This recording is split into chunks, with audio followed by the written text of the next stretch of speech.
Hello base, আসসালামু আলাইকুম। আশা করি আপনার সকলে অনেক ভালো আছেন। আজকে আমি যে ভিডিওটা দেখাবো, অবশ্যই ভিডিওর থাম্বনেল থেকে বুঝতেই পারতেছেন যে এই রিলেটেড বা এই রেশিওতে আমরা কিভাবে ভিডিও মেক করতে পারি। মূলত আজকে এই ভিডিওটি আপনাদেরকে দেখাবো। এই রেশিওতে ভিডিও করলে কিন্তু প্রচুর পরিমাণে ভাইরাল হয়। এই যে এই ভাইটি দেখুন কত সুন্দর এই রেশিওতে ভিডিও বানিয়ে 13কে লাইক গেইন করেছে এবং 543কে ভিউ। তারপরে উপরে যদি আরেকটা ভিডিও আপনাদেরকে আমি দেখাই, এই যে কিছুক্ষণ আগে দেখলাম এই রেশিওর একটা ভিডিও। মানে এটিতেও কিন্তু মোটামুটি দেখতে পাচ্ছেন যে ভালো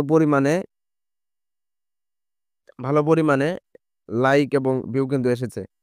সো আশা করি আর ভিডিওটা কিন্তু সিনেমেটিক লাগে। সো আশা করি বুঝতে পেরেছেন যে কি রিলেটেড ভিডিও হবে। সো দেরি না করে চলুন ভিডিওটা শুরু করা যাক। আপনারা যদি ফোন থেকে ভিডিওটা তৈরি করতে চান তাইলে ফার্স্ট অফ অল আপনাদেরকে চলে যেতে হবে আপনাদের ফোনের প্লে স্টোরে চলে গেলাম। প্লে স্টোরে গিয়ে সার্চ বারে সার্চ করতে হবে ভিডিও ক্রপ লিখে সার্চ করতে হবে। জাস্ট ভিডিও ক্রপ লিখে সার্চ করবেন। ভিডিও ক্রপ লিখে সার্চ করার পর আপনাদের সামনে অনেকগুলো অ্যাপস শো করবে। তার মধ্যে থেকে আপনারা এই যে এই অ্যাপসটা আমি আপনাদেরকে মার্ক করে দেখাচ্ছি। এই যে এই অ্যাপসটা video crop and trim video cut. এই অ্যাপসটা আপনাদের ফোনে ইনস্টল করে নেবেন। আমার ইনস্টল করা আছে, আমি জাস্ট ওপেন করতেছি। জাস্ট ওপেন করলাম।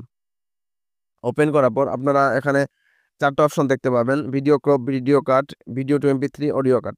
আমাদেরকে দরকার ফার্স্ট অপশনটা। ফার্স্ট ভিডিও ক্রপ হচ্ছে এটা দরকার। জাস্ট এটাতে আমরা একটা ক্লিক দিব। এটাতে একটা ক্লিক দেওয়ার পর আপনার যে ভিডিওটা আছে, আপনাদের ভিডিওটা কিন্তু অবশ্যই ল্যান্ডস্কেপ মোডে ভিডিও করতে হবে এবং দূর থেকে যাতে সকল কিছু বোঝা যায়। জাস্ট আমি একটা ভিডিও সিলেক্ট করতেছি, ক্যামেরাতে গেলাম। ক্যামেরা থেকে গিয়ে আমি একটা ভিডিও নিলাম। ভিডিওটা নিয়ে দেখতে পাচ্ছেন এই হচ্ছে ভিডিও। এখন আপনারা জাস্ট এটা থেকে এই যে এতটুক করবেন। জাস্ট এতটুক করলে কিন্তু হ্যাঁ, এতটুক করলে কিন্তু ওই রেশিওর ভিডিওটা মেক হয়ে যাবে। সো আপনারা এখান থেকে ভিডিও কাটও করতে পারবেন। এতটুকু আমি যদি না রাখি, দেখেন এখন কিন্তু ভিডিওটা অলরেডি ডান এবং নিচে দেখতে পাবেন যে আর কোনো কিছু করা লাগবে না। জাস্ট নিচে অপশন দেখতে পাবেন যে সেভ বলে অপশন আছে, সেভ অপশন। জাস্ট এই সেভ অপশনে ক্লিক দিলে কিন্তু আপনার ভিডিওটা এক্সপোর্ট হয়ে যাবে। একটি অ্যাড শো করতেছে। সো অ্যাডটা কেটে দিলে কিন্তু ভিডিওটা মেক হয়ে যাবে। যেহেতু ফ্রি, হ্যাঁ, ভিডিওটা কিন্তু প্রসেসিং এ গেছে 50%, 56% এভাবে কিন্তু অলরেডি ভিডিওটা মেক হয়ে যাবে। সো একটু ওয়েট করি। ভিডিওটা এখন অলরেডি ডান। দেখতে পাচ্ছেন